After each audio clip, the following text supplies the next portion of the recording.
The Travel Transformation Podcast is proud to be partnered with Give the Goodness Global, an amazing global outreach project helping families in need all over Southeast Asia and beyond. Please check them out at Instagram.com/Give the Goodness Global today. And now on to the podcast episode. Welcome to the Travel Transformation Podcast, where we talk all things travel and all things transformation, exploring the life-changing potential of solo travel, intentional travel, and location-independent working. Whether you're an aspiring digital nomad or simply wish to boost your confidence through epic travel experiences, I'm here to motivate and inspire you to go after all your wildest dreams. I'm Jessica Grace Coleman, author, certified travel coach, founder of the Travel Transformation Company, and your host for the Travel Transformation Podcast. Travel changed my life. Now let's change yours. You ready? Let's go. Welcome to the Travel Transformation Podcast, where we talk all things travel and all things transformation. My name is Jessica Grace Coleman and I'm your host. And today I'm talking to Laura Mickler, who is a mindset coach, yoga studio owner, and huge travel fan. In this episode, we discuss Laura's transition from corporate career to work that was way more aligned for her, her goal to visit all 50 states by the time she's 40, and her podcast, Deadbeats, Divorces and Dividends, A Woman's Guide to Life. And I just love that name. We had a great time discussing all things mindset and all things travel, so let's get to the interview.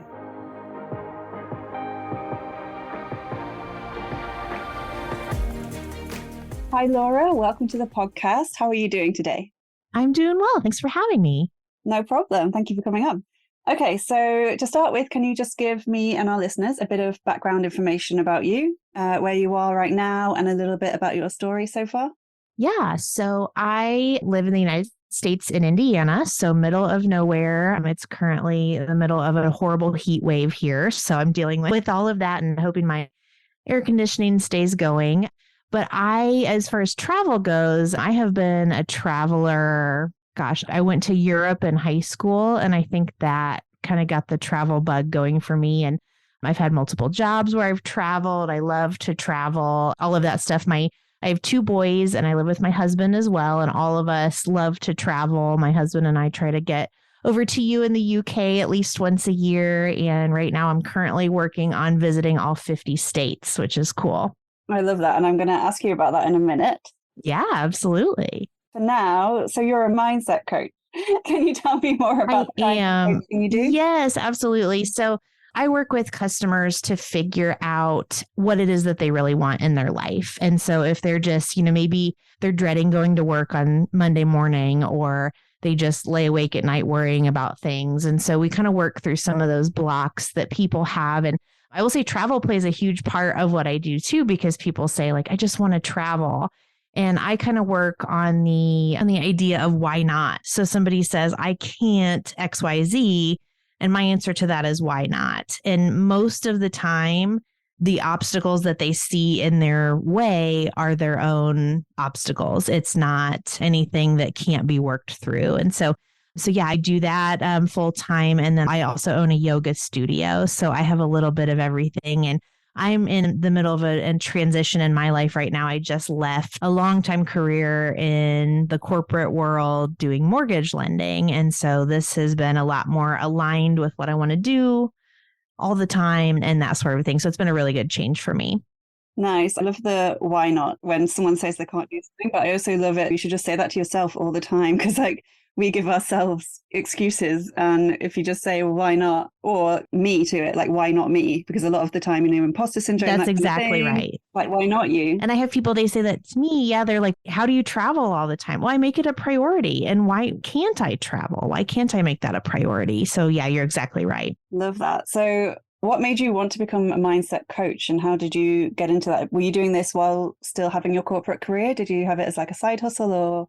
Yeah. And I think part of it is my own coaching journey. I have gotten so much out of working with coaches, and it's been very transformational for me. And I just noticed that a lot of people were coming to me with these questions of, okay, well, how are you doing this? Or like, what have you seen people do? And, just started to surround myself with people that had this same mindset, and that you don't have to live in this scarcity mentality. Where I live is not a high income area. A lot of people are very happy with the status quo, and that's just never fit me very well. And so I think I kind of started to explore some ways and kind of unveiled this whole world of coaching. And it just really felt like what I wanted, where my strengths are. I feel like I'm really good one-on-one. I'm not your charismatic, let me get up and get a crowd pumped up sort of a person. And so I think it was just a natural progression. And at the same time as all of this, I was also becoming a bigger student of yoga and of coming into yourself and mindfulness, and just love not the whole world, but the direction that some of the world is going in this do what makes you happy kind of mentality, instead of feeding, you have to get married, you have to have kids, you have to do X, Y, Z. And I'm just always, why do I have to do that? That doesn't feel right to me. And so I think all of that perfect storm just kind of led me into what I'm doing for sure. Yeah, definitely. And like you're saying, I think there's been, since the pandemic especially, like a huge sort of global shift in mindset and the way we view our lives and what we prioritize, and realizing that we don't have to do the normal, go to college, go to university, get married, have a sit down office job, all that kind of stuff. And I definitely have seen like a change in that. Obviously it was happening before the pandemic, but since then everyone's just like, God, life's too short to be like stuck in a job I hate or to not go after what I want. And yeah, I love that whole thing too. So that's amazing. You mentioned yoga studio there. So can you tell me a bit about this? How did you get into that? How did that all happen? It really did fall into my lap by accident. So as of us recording this, I've been open just over a month. And nice. I was actually here in my town approached about purchasing an existing yoga studio. There was a lady that was getting ready to retire. She was kind of wanting to get out of everything. I still put my mortgage brain on sometimes, so the math was not mathing on that transaction. So I decided not to go that route. But I had kind of made a relationship with this woman at the same time. And she said, gosh, I just really feel like you're supposed to be here in this space. And so she offered me a space to open my own studio within her building. Again, I kind of applied that. Why not? I mean, what do I have to lose except I already have the training, so I'm already set there. I've got this group of people that want to do yoga that have never tried yoga before. And now I have this space. And so all it's going to cost me is some rent each month and the expense of getting set up. And it's been wonderful. So yeah, that's kind of been, and I really kind of along with all of this coaching and everything like that, I just really feel like, and I think the pandemic, like you had said, was really integral in this, that people just need to slow down.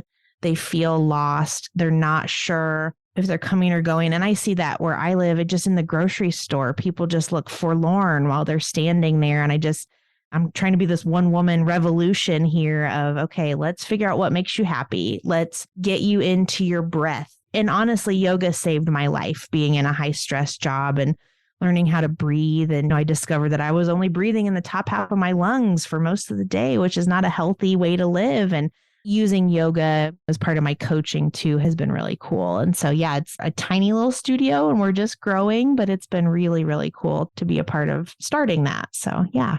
That's amazing. Well, congratulations for starting that and Thank for you. opening a month ago. Yes. That's so cool. So can we talk a little bit about your corporate career that you mentioned? And obviously you've transitioned to mindset coach, yoga, all that kind of stuff. Can you talk to me a little bit about that? Like, did you know for ages that you wanted to leave, or was it a sort of snap decision, or, how did you prepare yourself to do this? Because I think there's so many people listening who are stuck in office jobs or whatever. They don't want to do it anymore. They'd love to do something else like what you're doing, but maybe they don't have the courage to do it, or they have no idea where to start. So could you talk about that a little bit? Absolutely. Yeah. So I will say I would not recommend the way that I kind of went about this whole thing. And so backing up a little bit in this story, and you're talking about COVID kind of telling everybody life is short and that thing. And I do not want to bring down the podcast, but I feel like this is important for my story. But I, in the middle of 2022, actually April to June 2022, I lost my grandfather and my mother within 6 weeks of each other. And it was a mess for our family because my mom, my dad, and my grandpa all lived together on my grandpa's farm. So I'm trying to support my dad, take care of my grandpa. My mom's in the hospital. My grandpa passes while she's there. She's not lucid enough to be able to tell her. I mean, it was just a huge personal mess that we were in. My mother was also 64 years old when she passed away. So I'm 39. So in my mind, And I know it's not logical, but I'm thinking I only have 25 more years left on this planet. And what am I going to do with that? And what example do I want to set for my kids and that sort of a thing? Sort of at the same time, I mean, if you would have asked me that summer, I would have told you that I was going to retire from the company that I worked for. I thought I was happy. Then all of a sudden, some things started happening. And I thought, okay, the way the mortgage industry works here, if you're a mortgage lender, you kind of just choose where you want to work, which is kind of an odd setup. But it's the way you're paid, they want you to come and work for them and make them money. And you don't apply, you don't do resumes, you don't do all of that. So this company had been talking to me for a while. And I thought, okay, this company may be the change that I need. So I made that change last October. And I still had those yucky feelings. Like I don't like this. I don't like being a part of this person, but this capitalist, terrible system that's in place that's putting people in debt for multiple decades, that it just was yucky feeling to me.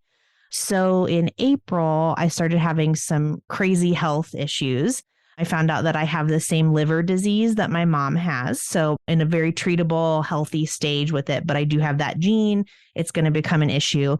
So it just kind of hit me of, why am I doing this and that sort of a thing. So I decided to take some medical leave and then just didn't go back for my company. So I will say I was in a very blessed spot that we had funds to be able to do that. I know that is a question for a lot of people, that I need my paycheck to live, so I can't just quit my job. So my advice, if you're in a situation like that, start like laying the groundwork for what it is that you want to do and trying to figure out how you can do that on the evenings and on the weekends and that sort of a thing. Because unless you have a good runway to be able to just walk away from something, but my advice is never to stay in that job. If something is not aligning with you, it's not going to get better. Even if you think, oh, maybe if I was just supervisor, or maybe if I was just in a different department or something like that. In my experience, that's usually not the answer. It's something deeper that does not sit well with you. Yeah, well, I'm sorry about your mom. And was it your granddad? Oh, thank you. Thank you. Yeah. And like I said, I don't share that to be a downer, but I think sometimes we need those huge events to just shake us out of what we think is okay. And then suddenly it's not okay. And that's, yeah.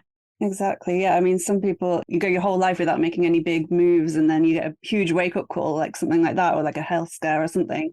And then you're like, what am I doing with my life? Is this really what I want to be doing? And you mentioned the yucky feelings. I just wanted to point that out, because I think so many people go to work and they have these feelings and they think it's normal. Like, oh, well, everyone hates their job. It's normal. Well, who am I to want more than that? And like, we're in a time now where you can do so many things to make money that you shouldn't stick there just because you think it's normal to hate your job. It's not, like, not anymore. Like, there's so many different ways you can make money doing something you love and that it doesn't make you feel yucky. So I think that's important to point out. It is. And I would add to that money isn't everything, because I walked away from a very good paying job. And again, that's kind of what gave me that runway to have a few months to kind of get everything off the ground. But even if it's taking a pay cut, doing something that's mindless, or maybe you go work for a nonprofit and yeah, you don't make money, but you have enough money coming in that you can then work on what you really want to be. You could kind of thinking through some of those and telling yourself it's not permanent. I run into this with my husband all the time. He's of the mindset that, I mean, his dad retired from a job and he'd worked there for 43 years at the same company. And that just does, you're exactly right, Jessica, like that just doesn't happen now. There's too many other things.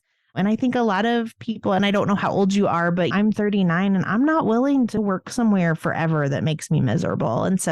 And I think too, with that, your self-worth, just knowing that you're worth more, that you don't have to put up with this. And that's what I work through a lot in mindset coaching too, is just, why are you allowing yourself to put up with a bad relationship or a bad job? And a bad job is a bad relationship. And yeah, just kind of working through some of that, I think, is critical for people. Yeah, definitely. And a bad job is a bad relationship. That is so true. I've never heard anyone say that or put it like that before, but that absolutely.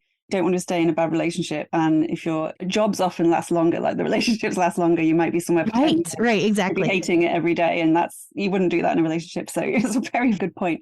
So you mentioned before that you have a goal to visit all 50 US states before you turn 40. So can you tell me how that's going and why you decided to do this and what's left to visit as well?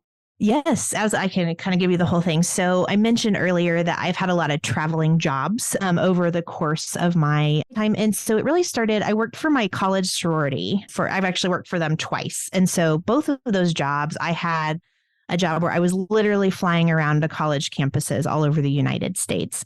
And so had knocked a lot of, and I will say I grew up in a family that our travel was to visit family for Thanksgiving. It wasn't, we took these fabulous vacations. My parents let me go to Europe with the French club in high school. And that was, like I said, how I got bit with the travel bug there. But I had started to notice, I'm like, man, I've traveled a lot. I've knocked a lot of states off of my list. So I don't know, it was probably 25. And I thought, okay, well, I've knocked off like 32 states already. So this is pretty cool.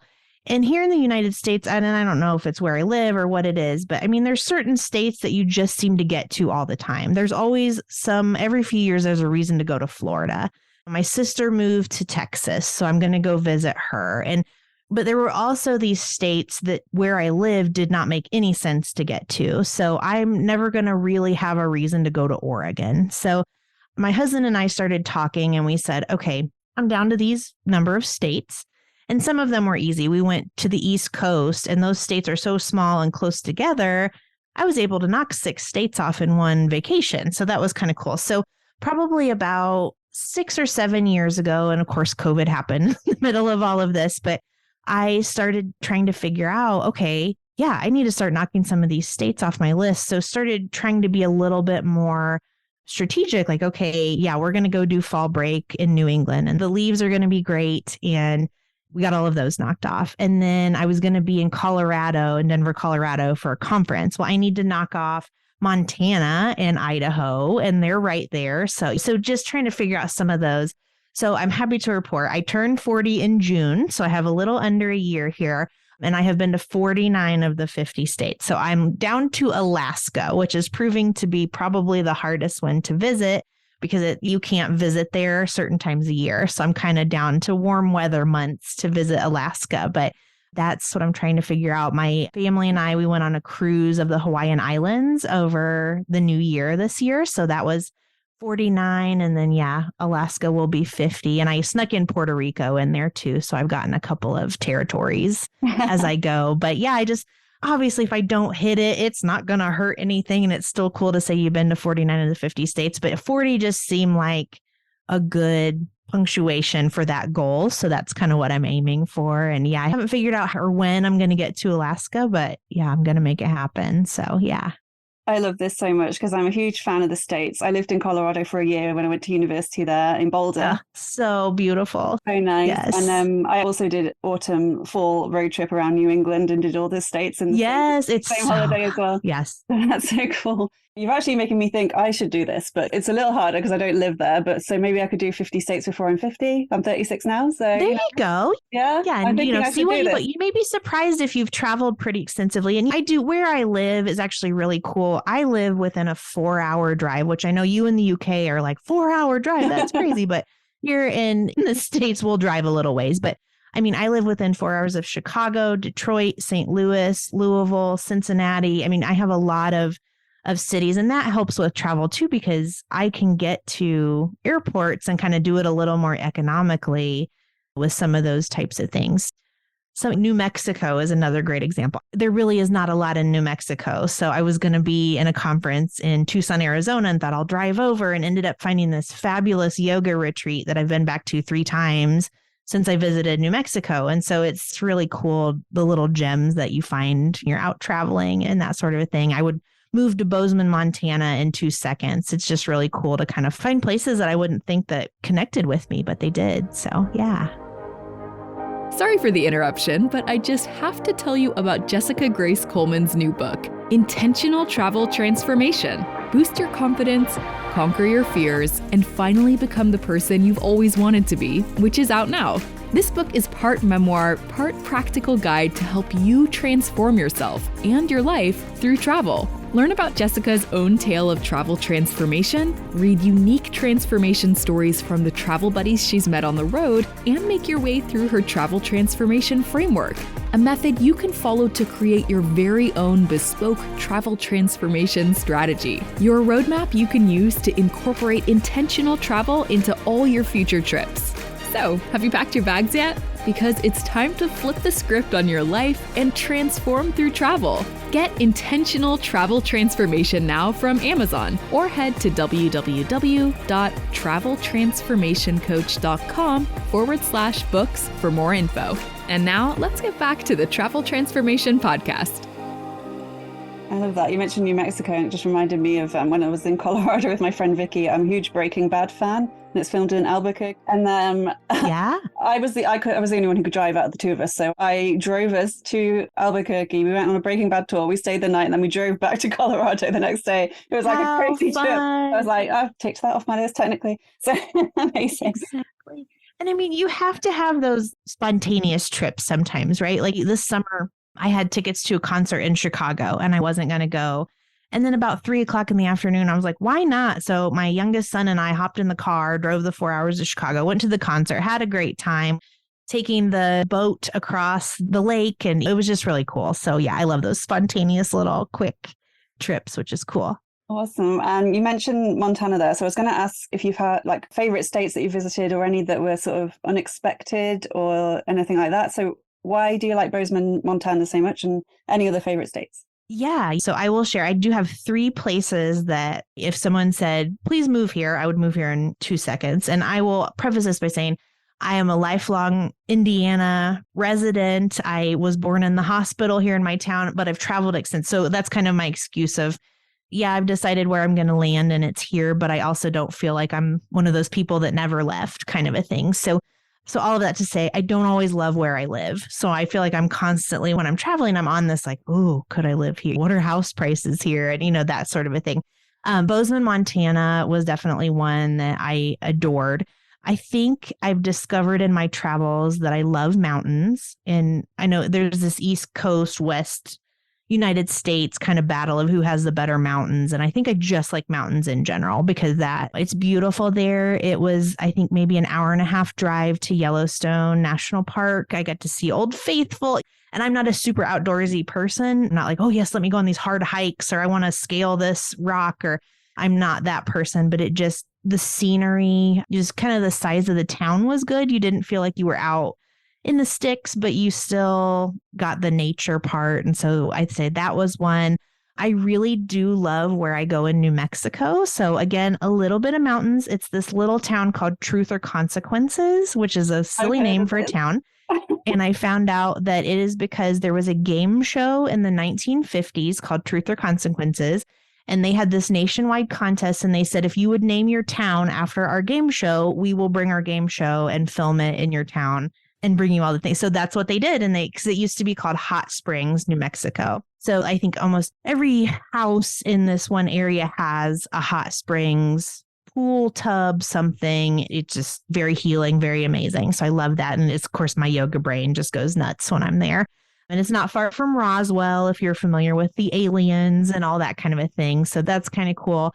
And then the other place, switching it up to the complete other side of the country, I fell in love with the state of New Hampshire when we visited. And same thing, gorgeous mountains, just kind of love the people that we met, all of those kinds of things. I also should mention this, that I am not a hot weather person at all. I don't mind a beach, but I love the ocean. I do not like hot weather. So you'll notice a lot of mine are kind of, and I've only visited New Mexico in the winter. So I should say that too, that you're like, wait, New Mexico's in the desert. No, I go at a cool time. So yeah, I like those cooler temperatures. And so those 3 places were probably my top picks for that. Great. I think we're the same person because I also love mountains. I can't deal with hot weather and I love New Hampshire when I was there. So amazing. So I believe you and your husband, as you said, also committed to traveling to the UK once a year, did you say? Yes. Okay. Why? And that's actually someone who lives here. Why? So I will be honest, I feel like my soul lives in the UK. Like I just feel so at peace there. Specifically, we love the city of Manchester. So my husband is a huge Manchester City fan, which I know is maybe a dirty word to some folks listening, but that's okay.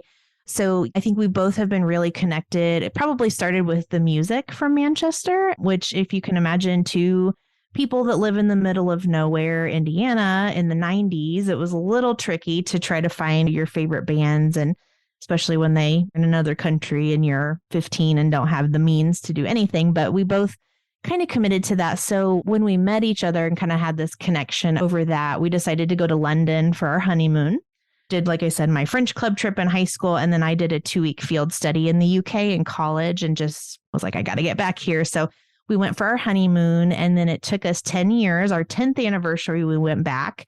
We decided to renew our wedding vows in Manchester. And I'm probably not explaining this very well. Like, we just love being there. We love everything about it. We love, I won't say we've made friends, but we have a couple of people that we kind of connect with. We've done a gentleman that does a taxi tour that we had coffee with him last time I was there. And we've just kind of have our little places that we visit every time we go, and we follow all the pages. So we get really wistful and we see things posted or that kind of a thing. So I think we took the year of COVID off, but I think since 2018, we have been 7 times, I think. So actually, I'm a little wistful today. I bought concert tickets in Manchester for tomorrow, and it didn't end up working out for us to be able to go. So going to miss that. But yeah, that's probably our big. So my husband, he never wants to do any of my US travel. He always just wants to go to Manchester. So I'm like, okay, I have to get Alaska in here. And he's like, but yeah, when are we going to Manchester? So, and again, we've kind of figured out our little system with airline miles and all of those kinds of things. So that's kind of our commitment. Now our kids are old enough. They're like, when do we get to go? And it's kind of our special place. And I'm like, I don't know if I want my kids to go yet, but it's cool. So don't want them to ruin it. Yes. I find this so fascinating because at the moment I'm like an hour on the train from Manchester, so I'm not too far away. Yeah. And I love visiting the States. And so we're kind of like opposite. Uh-huh. You know, you always want to go where you don't live. And I'm like, I need to find a friend that I could just swap with, because that honestly is something we started looking at a couple years ago, is buying a home in Manchester. So we have a place to kind of land when we're there and that sort of a thing. But no, I agree. It's funny because people are like, what else? I'm like, oh, and the train system is amazing. And, you know, just these things that we don't have here in the States. And you're probably like, yeah, no big deal. Who wants to ride the train? But, you know, just those kinds of things. It is funny. You're right. The grass is kind of always greener. But we do meet a lot of people in Manchester that are like, oh, we'd love to live in the States. Yeah. I'm like, why? It's terrible here. So. That is funny. The train thing as well is very funny because me and my friends, we're always complaining about how bad the trains are here. And I always hear people from America saying, your trains are amazing. I was like, really? Yes, that's exactly right. Because I have to get in my car and drive and pay for gas and all of the things. So, yeah. Amazing. Yeah, I just went to Switzerland in the summer and their trains are incredible. They have like really like huge double-decker trains. They're like really beautifully clean and spacious and airy. They're always on time. There are millions of them. They're like not expensive. And I was just like, the train system here is really great. And we're like complaining about the one home going off on a train. I love that. So I asked you your favorite places, and we've already mentioned Bozeman, Montana, and Manchester, and New Hampshire was the other one you said, North Conway, which I went to when I was in New England. I went on the Conway Scenic Railroad. It was really lovely, but I think it was meant for kids because we went to a pumpkin patch and then came back again. And it was amazing. And I love pumpkin That sounds patches. right, yeah. But because we were adults, they wouldn't let us take a pumpkin from the pumpkin patch. So the whole way back, we were like... How stinky. Come on. They could spare a pumpkin or two. That's crazy. But the views from the train, just incredible, like so beautiful. So yeah, love that too. Okay, so you have your own podcast, Deadbeats, Divorces and Dividends, A Woman's Guide to Life. Can you tell me a bit about this? What's it about and who's it for? Yeah. So I would say I made this podcast for people like me. So maybe that like 30 to 40 something that's just, you get to a certain point where you're just fed up with certain things in life. And so it kind of started, I was still mortgage lending when I started the podcast. So I thought, okay, and really I'll explain where the name came from. So, and this is a gross generalization, but I'm going to make it anyway. So I would have these women come into my office wanting to buy a home, wanting to get a mortgage, and they would have, their credit would be in good spot. They have their down payment ready to go. They're solid. They would bring in this boyfriend or husband with them that had crappy credit, no job, all of the things. And he tried to mansplain to me how this mortgage process was going to go. And I just wanted to scream every time, please get away from this dude. And so that's kind of where the Deadbeats came from on the podcast. And so I thought it was just worth talking about some of those types of things. And I've had a lot of friends that have gone through divorces. And so we started out just kind of me talking with people in their subject area. But I found pretty quickly that my most listened to episodes were ones when I was on there with my friends. And we just talked about the things that we talk about with life. So my best friend, she has worked for a long time in the nursing home system here in the US, so elder care.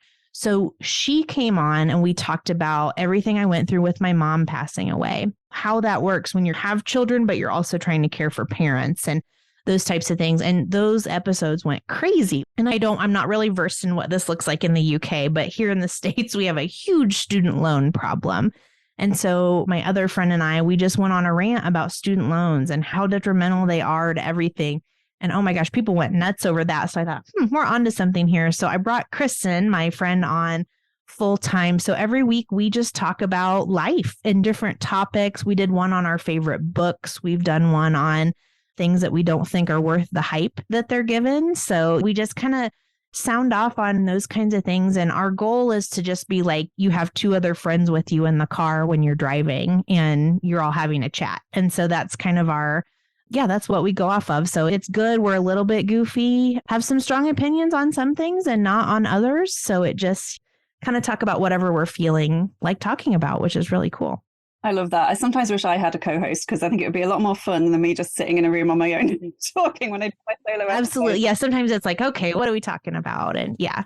And I also really enjoy, like you say, listening when it's just a couple of people or three people or whatever, having a conversation. And you literally just feel like you're hanging out with friends, especially if you listen to them every week and you feel like you know them. And like, I really enjoy those kind of podcasts. So that sounds awesome. Yeah, absolutely. Great. Absolutely. So that's our goal. So, and we have some serious topics and some are just goofy. So you don't know what you're going to get that week. And we like that because if it's not a topic that interests you, don't listen to it. It's no big deal. So yeah. Great. Yeah, I love goofy ones as well. Just having a laugh with people. Nice. Absolutely.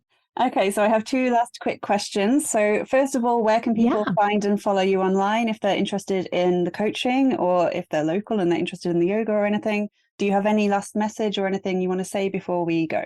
Yeah, I will just throw in again, why not? Okay, so if you're thinking, I really want to do something, why not? Let's collectively figure out how you can accomplish that thing, whether it be traveling once a month. If you have a goal in your mind, it's not wrong, is what I tell people. So I think that is great. People can follow me. Instagram's probably the easiest way to catch me. So my coaching page is at Laura, Laura, takes a breath. So I mentioned deep breathing. So that's my coaching page. And then our podcast is called D3 Women's Pod on Instagram. And I do have a website, lauramickler.com. Please don't judge me if you go there. It's under construction. So hopefully by the time this gets out, it'll be a little more fixed. I have somebody working on it, but I am not a web designer by any stretch. So I had to enlist some help with that, which is cool. So yeah.